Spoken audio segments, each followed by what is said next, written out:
But for me, it was just like a tunnel vision. I was completely focused on ballet, on learning ballet, and on devoting my life to ballet. So I was graduated in Moscow Ballet Academy, of course. I went there. I graduated, and honestly, I graduated on the stage of complete mental, physical, emotional breakdown. Wow. So at that time of graduation, we was like 17, 18 years old. I was doing ballet already for 13 years. My pirouette fell down, I want to die.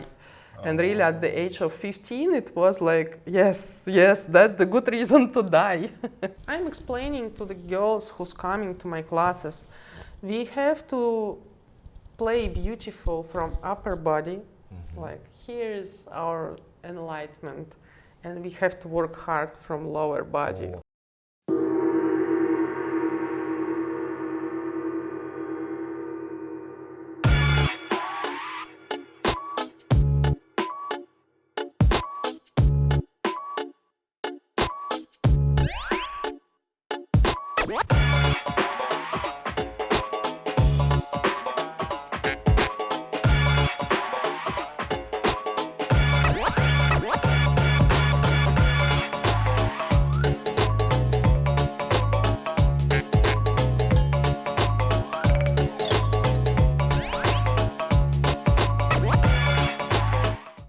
Welcome to this new episode, and today I am here with Katya. How are you, Katya? Hello, I'm very good, very honored and glad to be here. Lovely. So Katya is a ballet teacher on the island, so that's very interesting. We're going to talk about ballet. First of all, I'd like to ask Katya, what is your story in life?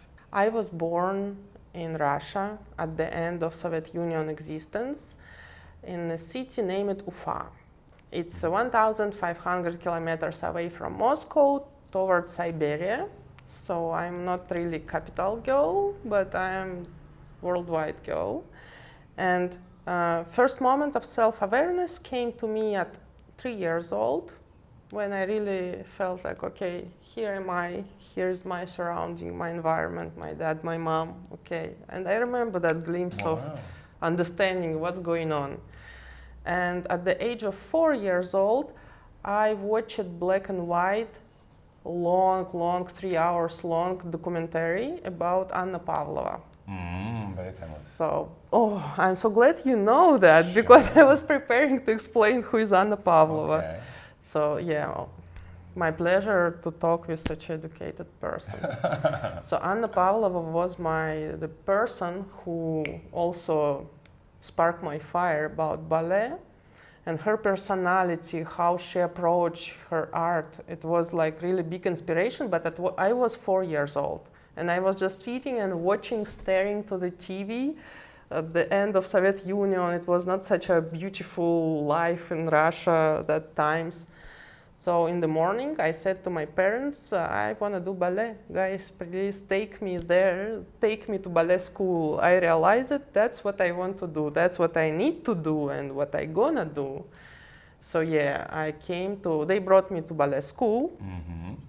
In ballet school, I've been told it's too early. Come back at 6 years old. 6 years old, we accepting for preparation education, and 7, you are starting to learn for real. Okay. So I came back in 1 year at 5 years old, and like, guys, I'm here again. Still early, but... Yes, what?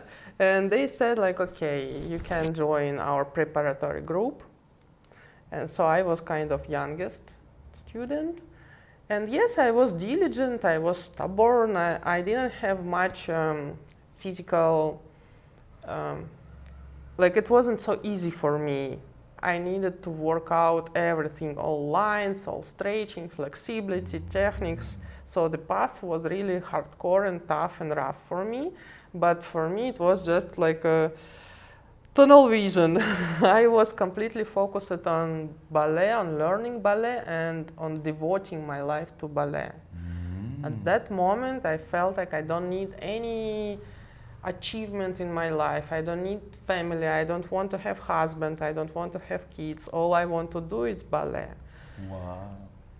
It's kind of interesting for me until now, because it was also kind of escaping from reality of that Soviet Union transition to Russia. It was hard time, so escaping at childhood, in my early child age, escaping to ballet, to the theater, to this decoration, to the fairy tales which comes through. It was just the way probably for my spirit to still live that happy unicorn rainbow life.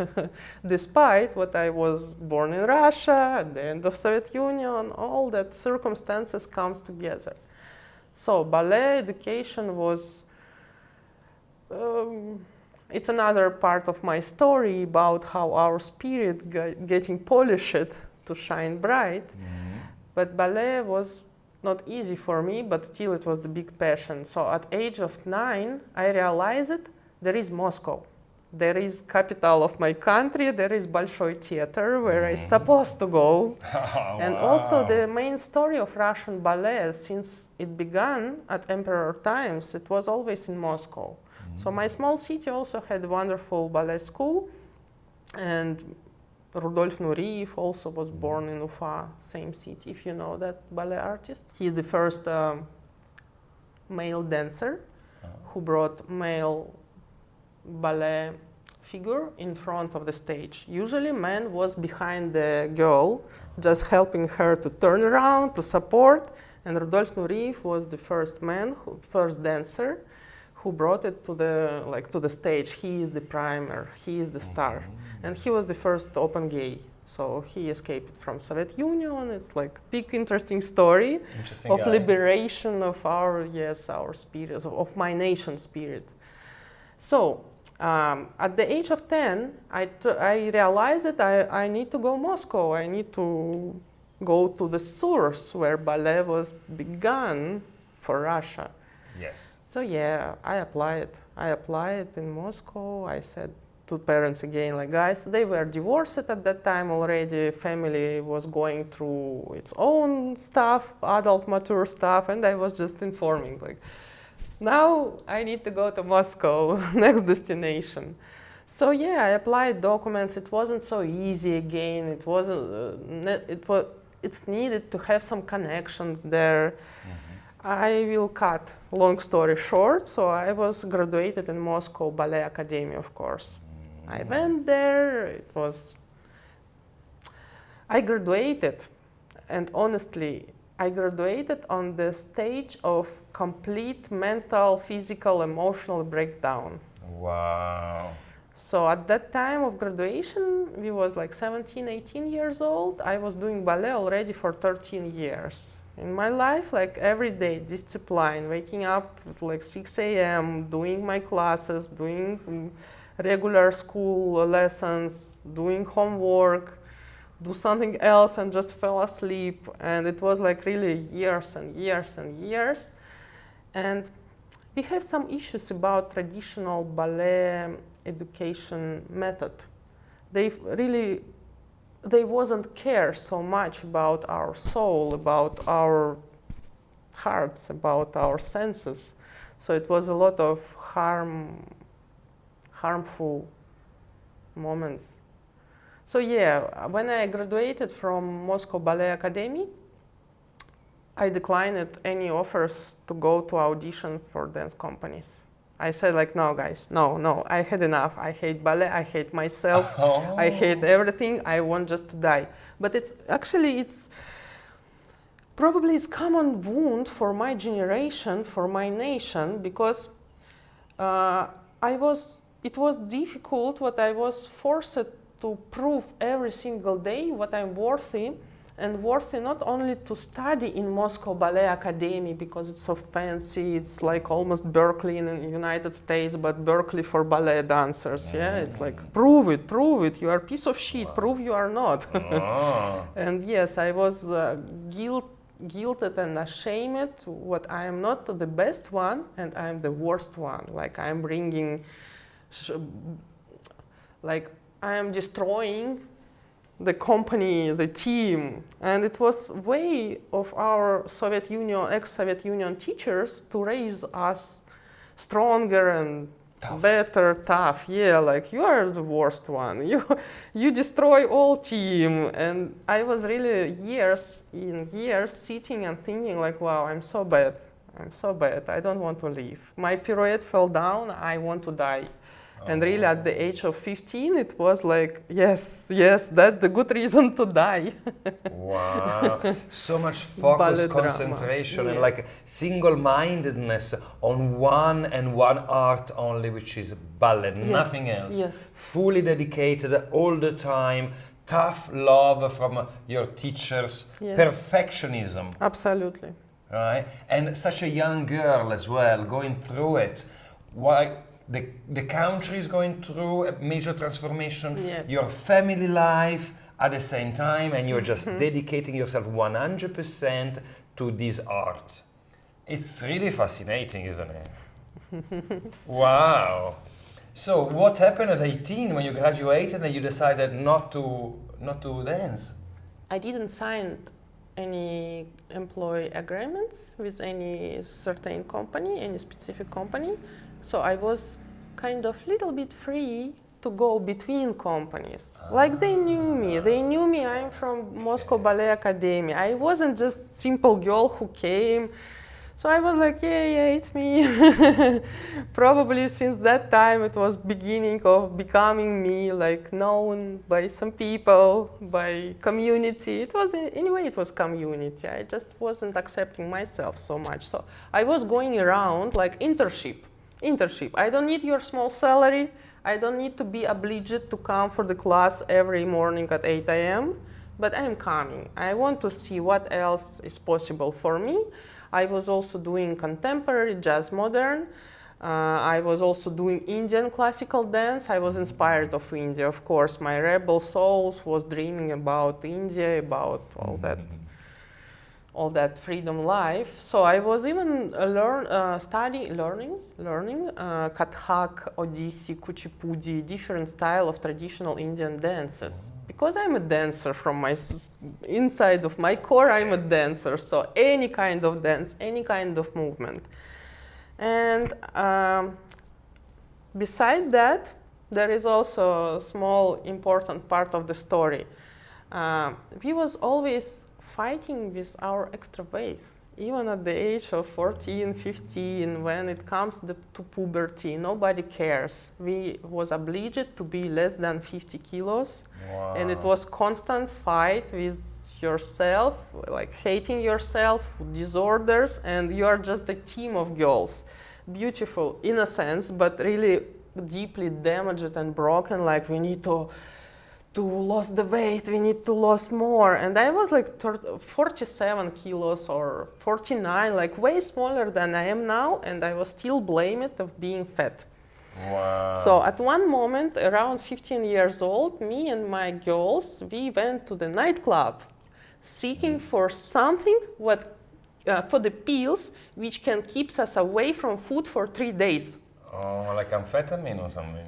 It wasn't in our mind. Now I know the classification of substances. That time I was just, okay, we heard something, there is some pills when people not eat for 3-5 days. So we need that.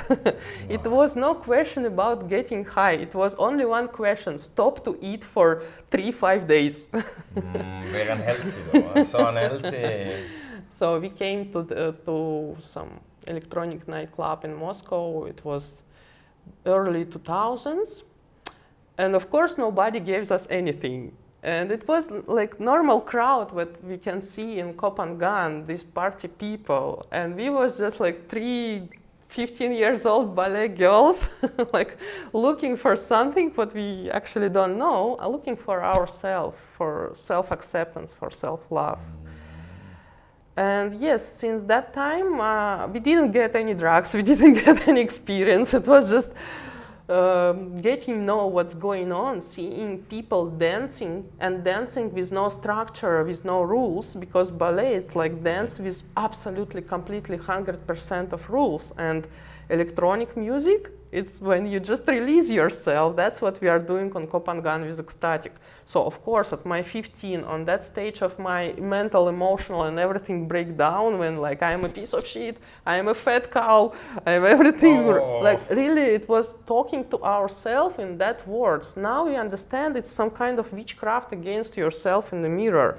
But that time it was just like, no, it is the life, how it is, so bad, why I'm here, what I'm doing here, I need ballet, I thought it's beautiful. So I got from electronic music stage, I got new friends, I got big love, I become involved into that movement, and I realized that there is some dances which can give you freedom. Oh, very nice, very nice. Of course, yes. Of course. It was no substances needed. It was just my spirit, my small, tamed spirit, getting some glimpse of liberation. And nice. Of course, I was passionate about it. Of course, from there came my passion to go to Goa. Like, oh, where is all people? Where is all free people? So yeah, I went to Goa. And it was no ballet at this time for me. Like I really stopped ballet. You took a break. I even took a break. I said like never again. I hate it. I cannot listen classical music. It was like really, yes, mental, emotional breakdown. A crisis. Crisis, yes. Okay. At the age of 18, 19, like this age when you're supposed to do your career, when you have to practice and achieve some roles, position to get known in that field. And I realized that like I spent 13 years learning that, and then I was mingling for 3-4 months between dance companies, not signing any contract, Bolshoi, Kremlin, some modern teams and some experimental theaters. I was really just, okay, show me the life. Okay, so you had always this desire to experience life sort of, beyond, the ballet, because ballet was so all-inclusive. Beyond narrow identity. Yes. Like what else? And you said, well, you had this glimpse of these free people in the electronic music clubs that had no rules and no structure, whilst your life was all about rules and structures, right? And then you say, well, I want to go to India, because India, indeed, still today, is not really a place for structure. It's quite the opposite, lots of creativity, spirituality. And Goa at the time, particularly, was quite a famous place for music and dance, but this kind of like electronic music dance, right? Exactly. So you wanted to go to Goa, and how was the experience being in India? It was another part of my life journey, another identity of my personality. I didn't plan to share it, but as our conversation going so smooth, I'm really open just to share my life story with audience and with you. So I become an artist. I become a psytrance artist. What does it mean? I have even some tracks, what I was producing, some music, what I was releasing with my boyfriend at that time. Like it was wonderful union collaboration. So we was playing music on the party as a DJs and. I didn't know so that. I become. Nobody knows actually. I'm not sharing that information because I don't like psytrance. I was just following some inspiration, my love. I was following, that very interesting moment. On the Koh Phangan, I become myself. I really took all layers away, which wasn't mine. Mm-hmm. And psytrance, honestly, I love the crowd, I love the people, but music I cannot handle. Okay. So I was also following that lead at that time because it was like underground, handsome guys. Nice. And I was just inspired, of course. Yeah, you were still a very young girl, so you wanted to not be so serious all the time as well, try something new maybe. So yeah, let's make a music. Now I'm a psytrance artist. Very it sounds nice. good. So I'm not going with dance company to tournée. I'm going to tournée as a DJ and artist, and I went to couple tours together with Discavalli Records from Goa, tell my appreciation, my big love, my big gratitude. I know you're gonna watch this episode. I will send it to you. So my appreciation for being such a father energy for me at that time. You can see what comes at the end, to the now. Yes, you can see. Amazing. Okay, so you have also this stint like doing the psytrance, and then you go back to Moscow. And then I was a little bit tired of hippie lifestyle because I went from simple environment, from simple family, from simple lifestyle, and I went to the freedom, but it was hippie freedom. So I love to be in comfort. I love to wear white and it looks beautiful. Yeah. So at some moment we decided like, okay, we was a couple. We was a couple in a long-term relationship. It was my first relationship for 13 years now. Wow. And we decided like, okay, parents force us to come back Russia to build something, to do something. We are like 25, 26. So we came back in Russia and everything ruined, and I was stuck in Russia for 10 years without any option to go abroad. It was no restriction from government or from someone else. It was just my life experience to go through some hard and tough moments again. Like ballet wasn't enough. It was shaping my spirit of my diamond of my spirit was polishing in ballet education from one side. So then another side needed to be polished. So 10 years I was in Moscow. I was teaching. Since I graduated from Ballet Academy. I was giving classes for kids. I was giving private classes. I was doing some stretching exercises for some friends. So teaching was always with me. Easy way to make some money.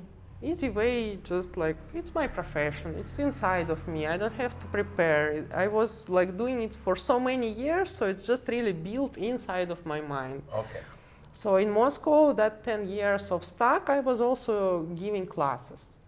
I was teaching not only ballet as well in professional school, but also I was doing any kind of yoga, fitness, any dance styles which were demanded. And teaching was always with me. And you enjoyed teaching, because of course coming from such an elite school of ballet dancing, for you like adapting your skills and then teaching different styles of dance and even yoga, so easy, right? in a way, or not so easy. Okay. It was also challenging for ego. It was like training my ego to give up that, like, I'm a fancy ballet dancer from Bolshoi Dance Company. I only dance on the stage. No, like, I'm a human. I am the vessel which carry that experience and skills and my own perception, my own view on this, like fine, beautiful art which can enlighten our spirit. It really can enlighten our spirit, and I can feel it from the girls who's coming to me here. Very nice, very nice. So how do you feel it's the difference between ballet and other styles of dance that you enjoy doing? I mean, as you said earlier already, ballet is very regimented, very structured, it's perfection, looking for perfection all the time. It's like you have to be the absolute best. Yes. Well, so in other types of dances, there's no such pressure, right? What else? So I had some issues with my hormone system, like whole endocrinal system went fucked up. So I had thyroid gland surgery in my life, and it was really like toughest condition ever, and it came again from self-hate, self-blaming, not accept of myself. So my body was literally killing myself from within, from inside. So after surgery, I gained the weight. Of course, I gained the weight, and it was like crazy hell for me. And dance hall dance hall, Jamaican dance hall. At some moment, I watch it on YouTube. Amazing brown-skinned woman, fat, but enjoying their dances, like moving in short skirts or some leotards, like so liberated. And me with my ballet approach, like need to be skinny, need to be all that. And them. And of course I said like, okay, I want to learn to dance this way. So I started to attend all dance hall classes, master classes, workshops, intensive in Moscow, which was available. Street dances, hip hop, Very almost fun. twerk, but Twerking, yeah, can you do twerking, I cannot. You asked about difference between ballet and other styles of dances. So for me, it's about feeling yourself.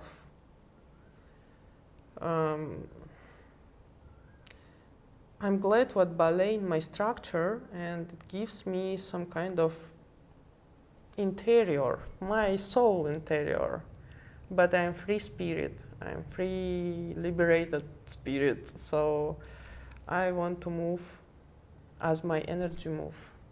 Even all this Kundalini learning on Koh Phangan, how our prana move.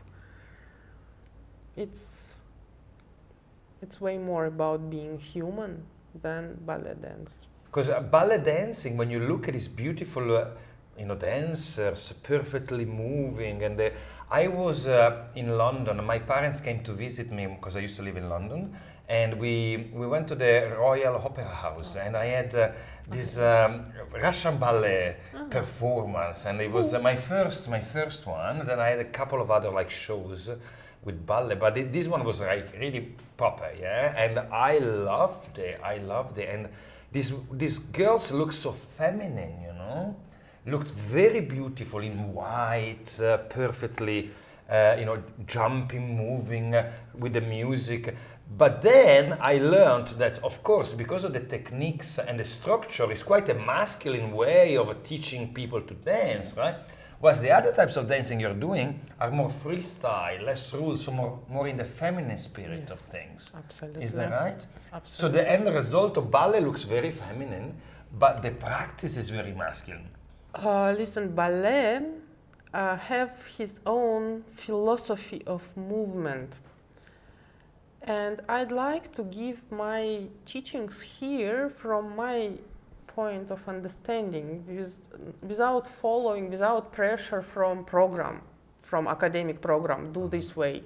No, I'm explaining to the girls who's coming to my classes, we have to play beautiful from upper body, like here's our enlightenment, and we have to work hard from lower body. All our legs work hard. To jump light and weightless, you have no idea how much I hate those jumps. It's like you feel yourself working horse at that moment, but you have to perform with your face like you are the feather.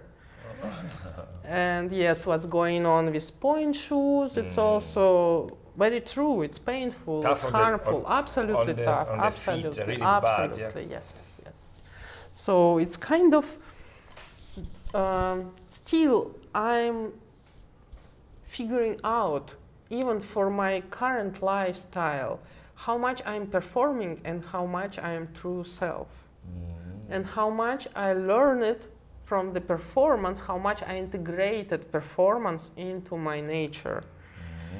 And even getting ready for this interview, it was also, should I perform like a white ballet dancer, or should I be just myself, tough and serious?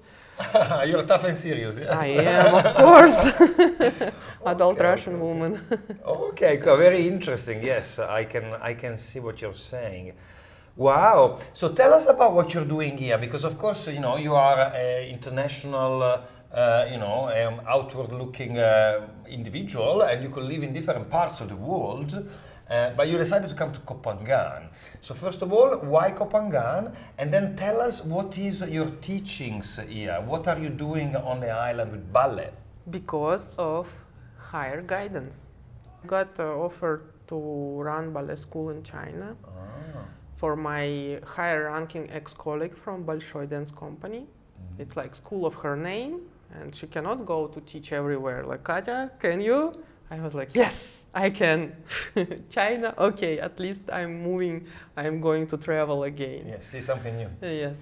So it was 2 years in China, working hard. First experience in China, so I didn't know how it is. So after 2 years, I was again burnout, exhausted, because it was really like some months it was 1-2 days off in a month, and the rest of the time I call it like Chinese factory of ballet. I was really begging, like, let's make some just a glimpse of air of inspiration and lightness without any pressure to make more money. So after China, in January 2020, it was my first vacation. It was my first real vacation, January 2020, Phuket. So they brought me to Patong, almost to Bangla Road, and I was sitting in that hotel and feeling like, why, what, how it is possible, what am I doing here? What's the reason? Like, guys, I don't like why you brought me here. And again, some inner voice, something on the background of my consciousness was telling me, calm down, stay, stop here, take a look. So I was taking a look around. I found for myself place on the north of the island, Surin Beach, Bang Tao Beach, if you heard that. Ah, yes. It's more quiet. And I spent 9 months in Phuket during Corona, during COVID, when it was just starting. And it was evacuation. It was craziness and madness of the world, and I was just staying. And I didn't know what I was doing that. Only now, with all my Koh Phangan knowledge and experiences, I am realizing like what I was doing 20 years ago, what I was doing 2 years ago.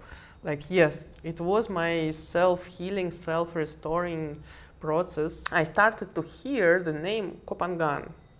I started to hear it from people, and it was sometimes like guidance. Oh, you looks like all Koh Phangan people, you should go there. Okay. And yes, it was October 2020 when I stepped first time on Koh Phangan land from the ferry, and from the first moment you fell in love. I just felt like, oh my God, I'm home. And now, now you're teaching ballet in Koh Phangan. Yes. Right? So being on Koh Phangan for me was also the big resurrection of everything. First of all, before Koh Phangan, I was away from electronic music and I was away from ballet. Wow, it's really fascinating, you know. It's your journey in life has been so interesting, and I'm so glad that you are in Koh Phangan now and sharing your gifts with the people here, and you know, with such good purpose of you know, community building and giving to people. And I really love the fact that you're doing it, you know, not the way you were brought up doing ballet, but from a different position, a healthier position. Yes. It's really fascinating. So thank you very much for coming today and sharing your story, Katya. It's been really interesting. Thank you very much, Luca. My pleasure, my honor. And thank you for seeing me and accepting me.